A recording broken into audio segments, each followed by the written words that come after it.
Welcome to study classes. हम लोग इस समय इंटरमीडिएट फिजिक्स में परमाणु की चर्चा कर रहे हैं और उसके अंतर्गत स्थायी कक्षा में इलेक्ट्रॉन की ऊर्जा क्या होगी, यानी अगर nवीं कक्षा में इलेक्ट्रॉन की ऊर्जा निकाली जाए तो nवीं कक्षा में इलेक्ट्रॉन की जो ऊर्जा होगी वो कुल ऊर्जा का मान गतिज ऊर्जा और स्थितिज ऊर्जा के योग के बराबर होता है। आप जानते हैं कि कुल ऊर्जा गतिज ऊर्जा और स्थितिज ऊर्जा के योग के बराबर होती है। के बराबर गतिज ऊर्जा का फार्मूला आप पढ़ चुके हैं, Ze² अपान 8 पाई एप्सिलॉन 0r। ये कुल गतिज ऊर्जा जो होगी, और स्थितिज ऊर्जा की बात करें माइनस स्थितिज ऊर्जा है, इलेक्ट्रॉन होता है, माइनस हो जाएगा Ze² अपान 4 पाई एप्सिलॉन 0r। तो कुल ऊर्जा निकालेंगे तो Ze² अपान 8 pi epsilon 0r minus plus है लेकिन ये माइनस से माइनस हो जाएगा 4 पाई एप्सिलॉन 0r। कैलकुलेट करेंगे तो माइनस यहाँ 2 से ऊपर नीचे गुणा होगा, माने माइनस Ze² अपान 8 पाई एप्सिलॉन 0r। ये आपके पास कुल ऊर्जा आ जाएगी। यहाँ पर r का जब आप मान रखते हैं, r मतलब रेडियस निकटतम पहुंचने की दूरी, तो r बराबर n² h² एप्सिलॉन 0, जबकि n कक्षकों की संख्या है, अपान पाई m Ze²। तो इस तरीके से जब ये मान रखेंगे तो यहाँ हमारे पास हो जाएगा minus Ze² 8 pi epsilon 0, r की वैल्यू n² h² एप्सिलॉन 0 पाई m Ze²। तो Z² e power 4 pi cut जाएगा m अपान 8 epsilon 0 n² h² epsilon 0, epsilon 0 square है, यानी minus Z² m e power 4 अपान 8 एप्सिलॉन 0 स्क्वायर h² n²। और इस पूरे को हम इतना लिख सकते हैं, एक फार्मूला आपको यहाँ से मिलेगा, En बराबर माइनस Z² अपान n² m e की घात 4 बटे 8 epsilon 0 square h²। m e की घात 4 अपान 8 एप्सिलॉन 0 स्क्वायर h² एक कांस्टेंट है जिसको हम रेडबर्ग नियतांक कहते हैं। यहाँ पर आपको CH से गुणा करना पड़ेगा तो ये रेडबर्ग नियतांक बन जाएगा, यानी हम इसको इतना भी लिख सकते हैं CH m e की घात 4 8 एप्सिलॉन 0 स्क्वायर CH²। ये जो कांस्टेंट लिखा है इसी को हम रेडबर्ग नियतांक R कह देते हैं, यानी Z² RCH अपान n²। बहुत इंपॉर्टेंट फार्मूला है, जबकि R क्या है m e की घात 4 बटे 8 एप्सिलॉन 0 स्क्वायर CH³ रेडबर्ग नियतांक। इसकी सहायता से हम किसी कक्षा में ऊर्जा ज्ञात कर सकते हैं। यहाँ से आपको ये ध्यान होना चाहिए कि जो बोहर त्रिज्या है वो R समानुपाती n² होती है, माने पहले कक्षा की त्रिज्या के लिए n बराबर 1, दूसरे कक्षा की त्रिज्या के लिए n बराबर 2, और इस तरीके से हम मान रख सकते हैं। पहली कक्षा की जो त्रिज्या होती है, माने जो R1 का मान होता है वो 0.53 एंगस्ट्रॉम होता है। अगर आप इसमें मान रखेंगे, सब मान रख दिए जाएं, हाइड्रोजन परमाणु के लिए Z का मान 1 होगा, H एप्सिलॉन 0 m e और पाई जानते हैं, n का मान 1 रखेंगे तो R1 का मान 0.53 एंगस्ट्रॉम आएगा, यानी पहली कक्षा की त्रिज्या 0.53 एंगस्ट्रॉम होती है हाइड्रोजन परमाणु के लिए। दूसरी कक्षा की निकालना है तो R2 बराबर n² R1, n के स्थान पर 2 रख देंगे, R1 का मान रख के हम निकाल सकते हैं। एक नंबर का बहुत इंपॉर्टेंट सवाल ये हो सकता है, बोहर त्रिज्या का मान क्या होगा। तो ये जो त्रिज्या है ये बोहर त्रिज्या कहलाती है, ये जो कैपिटल R है ये रेडबर्ग नियतांक कहलाता है, और रेडबर्ग नियतांक का मान आप यहाँ पर सारे मान पुट करके m e एप्सिलॉन 0 CH रखकर रेडबर्ग नियतांक का मान निकाल सकते हैं। ये कैलकुलेट करने पर आएगा 1.09 गुणे 10 की घात 7 मीटर, 1.09 गुणे 10 की घात 7 प्रति मीटर, ये प्रति मीटर होगा। तो इस तरीके से रिडबर्ग नियतांक का मान प्राप्त हो जाता है और En बराबर होगा -z² RCH बटा n²। तो अगर E2 और E1 का अंतर लिखा जाए, E2 माने -z² RCH बटा n2² माइनस माइनस से प्लस n1², ये क्या हो जाएगा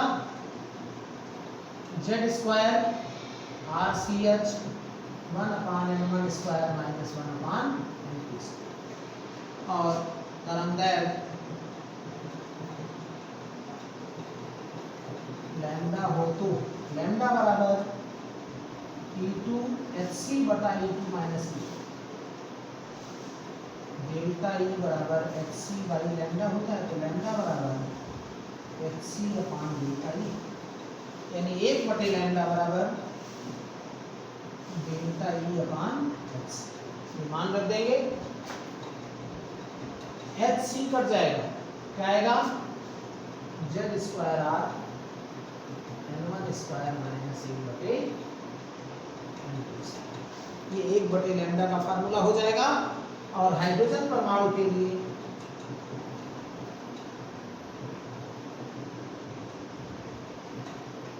आप जानते हैं कि z बराबर 1/n1² माइनस 1/n2। इस फार्मूले का प्रयोग करके हमको तरंगदैर्घ्य निकालना है। विभिन्न प्रश्न को करते समय हमको इसका प्रयोग करने की जरूरत है। अब जो रदरफोर्ड का परमाणु मॉडल आया, रदरफोर्ड मॉडल की कमियों को बोहर ने अपने मॉडल में दूर कर दिया और 3 अभिव्यक्तियां दी। लेकिन जब विभिन्न परमाणुओं के लिए बोहर का परमाणु मॉडल लगाया गया तो बोहर परमाणु मॉडल केवल हाइड्रोजन स्पेक्ट्रम की व्याख्या करता है, यानी बोहर मॉडल की जो सीमाएं हैं या बोहर सिद्धांत की जो सीमाएं हैं, लिमिटेशंस हैं, वो क्या हैं, वो केवल हाइड्रोजन स्पेक्ट्रम की व्याख्या कर पाया। यानी बोहर सिद्धांत से हाइड्रोजन स्पेक्ट्रम की सफलतम व्याख्या की गई। और बहुत महत्वपूर्ण सवाल है, हम चर्चा करेंगे इसकी कि हाइड्रोजन स्पेक्ट्रम की व्याख्या क्या है, उसकी चर्चा करेंगे और हर साल ये प्रश्न पूछा जाता है। तो बोहर मॉडल की कमियां क्या थी? बोहर मॉडल केवल एक इलेक्ट्रॉन वाले परमाणुओं की व्याख्या कर पाया, यानी हाइड्रोजन स्पेक्ट्रम की व्याख्या कर पाया। यानी जो विभिन्न लिमिटेशंस थी वो ये थी कि बोहर मॉडल केवल एक इलेक्ट्रॉन वाले परमाणुओं जैसे हाइड्रोजन, हाइड्रोजन के समस्थानिक, एकल आयनित हीलियम, द्विआयनित लिथियम आदि की ही व्याख्या कर पाया। जटिल परमाणुओं के स्पेक्ट्रमों की व्याख्या बोहर मॉडल नहीं कर सका। दूसरी बात थी कि जब किसी स्पेक्ट्रमी रेखा का उच्च विभेदन क्षमता वाले स्पेक्ट्रमदर्शी से परीक्षण किया गया तो उसमें एक से अधिक धूमिल कई सूक्ष्म रेखाएं पाई गईं, जबकि स्पेक्ट्रमी रेखाओं की सूक्ष्म संरचना का कोई अध्ययन, कोई डिस्क्रिप्शन, कोई व्याख्या बोहर मॉडल नहीं कर सका।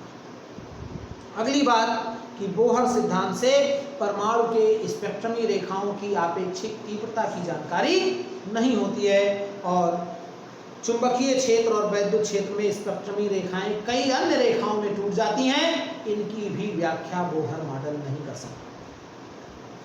यह सिद्धांत परमाणु के विभिन्न कक्षाओं में इलेक्ट्रॉनों का वितरण क्या है उसको भी नहीं समझा पाया। इलेक्ट्रॉनों का, किसी परमाणु में जितने इलेक्ट्रॉन हैं उनका विभिन्न कक्षाओं में वितरण किस प्रकार से होगा, इसकी भी व्याख्या बोहर मॉडल नहीं कर सका। और तरंग प्रकृत, इलेक्ट्रॉन की प्रकृति तरंग प्रकृत है, इसकी भी व्याख्या बोहर मॉडल नहीं कर सका। तो ये बात हुई। हमने आपको बताया है कि अवशोषण कब होता है।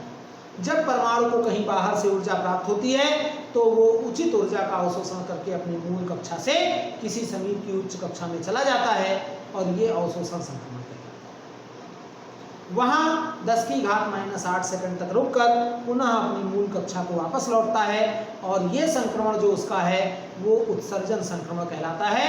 अवशोषण संक्रमण और उत्सर्जन संक्रमण में अंतर है। अवशोषण संक्रमण जो होगा वो सदैव मूल कक्षा से ही होगा, जबकि उत्सर्जन संक्रमण किसी भी उच्च कक्षा से सीधे मूल कक्षा को अथवा बीच की कक्षाओं से होते हुए भी मूल कक्षा को हो सकता है। हम यहाँ पर देखें अवशोषण और उत्सर्जन।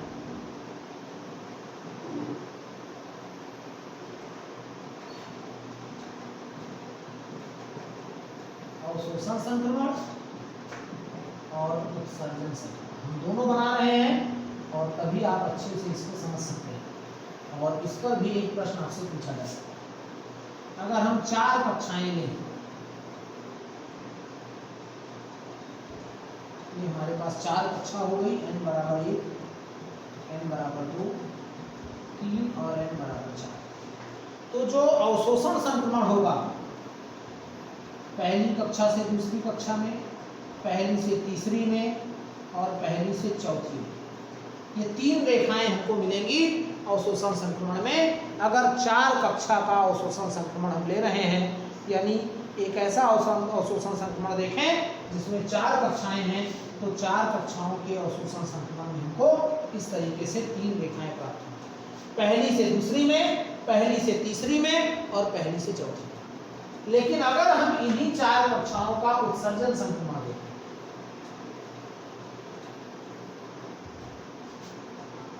n बराबर 1, 2, 3, n बराबर 4, तो इस तरीके से जो 4 कक्षाओं का उत्सर्जन संक्रमण होगा वो कैसे होगा?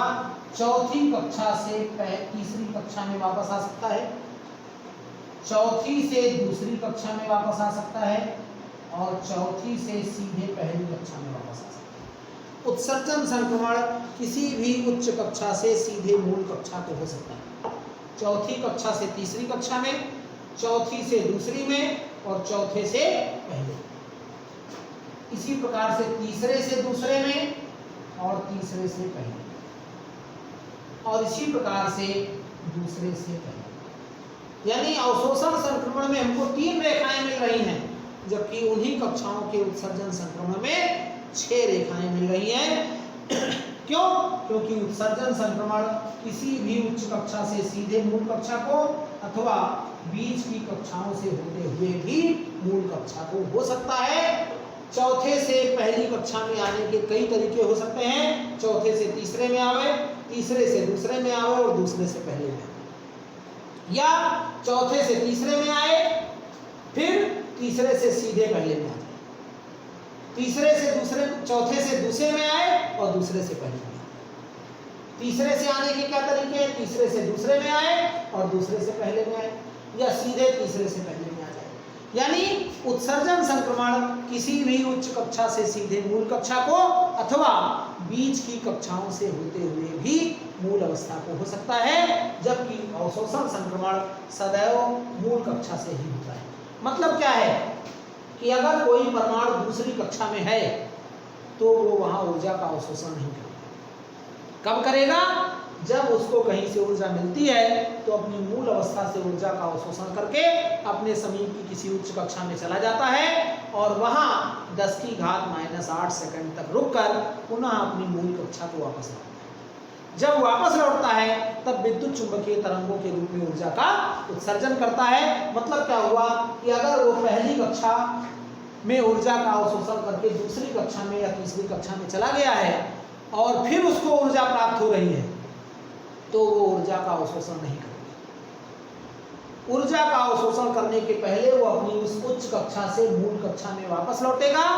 वापस लौटने के बाद अगर उसको ऊर्जा मिलती है तो अब वो ऊर्जा का अवशोषण करके अपने शरीर की किसी उच्च कक्षा में पहुंचेगा। यानी ऊर्जा का अवशोषण सदैव मूल कक्षा से ही होता है, किसी भी उच्च कक्षा से नहीं हो सकता। जबकि ऊर्जा का उत्सर्जन किसी भी उच्च कक्षा से सीधे मूल कक्षा को अथवा उच्च कक्षा से बीच की कक्षाओं में होते हुए भी मूल कक्षा को हो सकता है। तो निश्चित रूप से उत्सर्जन संक्रमण में हमको अवशोषण संक्रमण की तुलना में अधिक रेखाएं प्राप्त होंगी। ये सवाल भी आपका बहुत महत्वपूर्ण है, क्योंकि जो एनसीईआरटी का सिलेबस है उसके अनुसार जो पेपर आ रहा है वो थोड़ा सा अलग तरीके का आ रहा है। सीधे सीधे सवाल नहीं आ रहा है कि हाइड्रोजन परमाणु का अवशोषण संक्रमण बनाइए, आपने खींच दिया और यहाँ आपने ऊर्जा लिख दी सब कक्षाओं में। ऐसा कोई सवाल नहीं आ रहा है, कुछ अलग तरीके का आ रहा है। जैसे एक सवाल यहाँ बहुत अच्छा बन रहा है कि किसी परमाणु के अवशोषण और उत्सर्जन संक्रमण में समझाइए कि उत्सर्जन संक्रमण में अवशोषण संक्रमण की अपेक्षा अधिक रेखाएं क्यों प्राप्त होती हैं। तो आप लिख देंगे कि अगर हम 4 कक्षाओं का अवशोषण और उत्सर्जन संक्रमण खींचें तो इस तरीके से संक्रमण बनाएंगे, फिर लिखेंगे कि अवशोषण संक्रमण सदैव मूल कक्षा से ही होता है, यानी परमाणु में ऊर्जा का अवशोषण सदैव मूल कक्षा से होता है। परमाणु अपनी मूल अवस्था से ऊर्जा का अवशोषण करके अपने समीप की उच्च कक्षा में या जहां संभव है वहां वो चला जाता है, वहां 10⁻⁸ सेकंड रुककर पुनः अपनी मूल कक्षा में वापस लौटता है। वो किसी उच्च कक्षा से ऊर्जा का अवशोषण नहीं कर सकता है, ये प्रतिबंधित होता है। उच्च कक्षा में वो ऊर्जा का अवशोषण नहीं करेगा। ऊर्जा का अवशोषण तभी करेगा जब अपनी उच्च कक्षा से वो मूल कक्षा में वापस लौटे और मूल कक्षा में ही ऊर्जा को अवशोषित कर सकता है। जबकि उत्सर्जन के लिए वो अपनी किसी भी उच्च कक्षा से सीधे मूल कक्षा को अथवा बीच की कक्षाओं से होते हुए भी मूल कक्षा को वापस लौट सकता है। इसलिए उत्सर्जन संक्रमण कहीं से भी हो सकता है, किसी भी उच्च कक्षा से सीधे मूल कक्षा को वापस लौटते समय अथवा बीच की कक्षाओं से होते हुए भी मूल कक्षा को वापस लौटते समय हो सकता है। तो कई रेखाएं मिलेंगी, 4 से 3 में आने पर एक रेखा, 4 से 2 में आने पर एक रेखा, 4 से 1 में आने पर एक रेखा, इसी प्रकार से 3 से 2 में आने पर एक रेखा, 3 से 1 में आने पर एक रेखा, और इसी प्रकार से 2 से 1 में आने पर एक रेखा, यानी 6 रेखाएं हमको मिलेंगी 4 कक्षाओं के बीच उत्सर्जन संक्रमण। जबकि इन्हीं 4 कक्षाओं के बीच अगर हम अवशोषण संक्रमण देखें तो केवल 3 रेखाएं। इन कक्षाओं को हम, ये जो कक्षाएं हैं, ये कक्षा, इन कक्षाओं को उत्तेजित कक्षा कहते हैं। उत्तेजित कक्षा इनको या उत्तेजित अवस्था कह सकते हैं या उच्च ऊर्जा स्तर कह सकते हैं। उच्च ऊर्जा स्तर या उत्तेजित अवस्था कहते हैं और इसको मूल अवस्था कहते हैं। ये आपको ध्यान रखना होगा। दूसरी कक्षा को प्रथम उत्तेजित अवस्था कहते हैं। इनको उत्तेजित अवस्था कहा गया, ये मूल अवस्था है, तो दूसरी कक्षा प्रथम उत्तेजित अवस्था, तीसरी कक्षा दूसरी उत्तेजित अवस्था, चौथी कक्षा तीसरी उत्तेजित अवस्था, इसी प्रकार से 5वीं कक्षा को चौथी उत्तेजित अवस्था कह सकते हैं और आगे भी। ये थोड़ा कंफ्यूजन होता है, कभी कभी दूसरी कक्षा का कहके कहता है प्रथम उत्तेजित अवस्था, तो प्रथम उत्तेजित अवस्था का मतलब n बराबर 1 नहीं है। प्रथम उत्तेजित अवस्था का मतलब हुआ n बराबर 2। तो ये हमने अवशोषण और उत्सर्जन संक्रमण की बात की। इस चैप्टर में कुछ पार्ट्स बचे हुए हैं, तो जो शेष भाग बचा हुआ है हाइड्रोजन परमाणु के स्पेक्ट्रम की व्याख्या या हाइड्रोजन स्पेक्ट्रम की व्याख्या बोहर मॉडल के आधार पर, इसकी चर्चा हम अपने अगले सेशन में करेंगे। बहुत इंपॉर्टेंट टॉपिक है, निश्चित रूप से परीक्षा में पूछा जाता है। हमारे चैनल पर बने रहिए। अगर आपने हमारे channel study classes bye Ajay Mehrotra को अभी तक सब्सक्राइब नहीं किया है तो चैनल को सब्सक्राइब करके बेल आइकन को प्रेस कर लीजिए, जिससे इस पर आने वाले वीडियो के नोटिफिकेशन आपको मिलते रहें और आप उनका बेहतर लाभ लेकर अपना सिलेबस अच्छे से तैयार कर सकें। वीडियो को पूरा देखकर आप अपना नोट्स बना सकते हैं और वीडियो को पूरा देखेंगे तो आपका कॉन्सेप्ट भी क्लियर हो जाएगा। वीडियो को लाइक और शेयर अधिक से अधिक करें। अगले सेशन में हम हाइड्रोजन स्पेक्ट्रम की चर्चा करेंगे। धन्यवाद।